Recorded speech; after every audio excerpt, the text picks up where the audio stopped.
Meio soltou lá na ponta para velocidade e apoio de Guilherme Biro. Recolhe, domina Mailton na marcação. Ele parou, balançou, girou para lá, para cá. Sai da ponta, vem para meia. Já levou marcação do Mailton. Entrada na grande área. Soltou para Negueba, bateu no canto e é gol! É gol, é gol, é gol, é gol, é gol, é gol, é gol, é gol, é gol, é gol! Do Mirassol! Coração entra em campo com mira. Tem a 11 estampada na camisa. Jogadaça de Guilherme Biro lá pra canhota. Balançou, girou na entrada da grande área.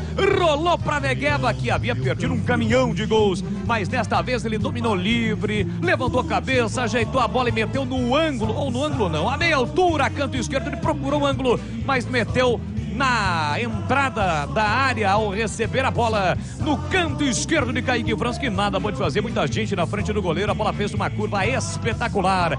O Mirassol está na frente, 22 minutos de bola rolando do segundo tempo.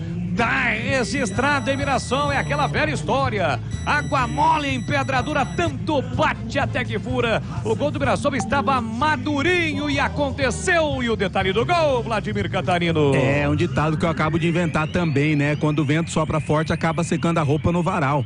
A equipe do Mirassol conseguiu após a jogada do Biro. Depois, na conclusão, olha o Mirassol de novo. Recuperando a posse de bola, Negueba recolheu, dominou aqui na meia direita. Chegou Tomás Kaique na marcação, foi ele quem perdeu a bola.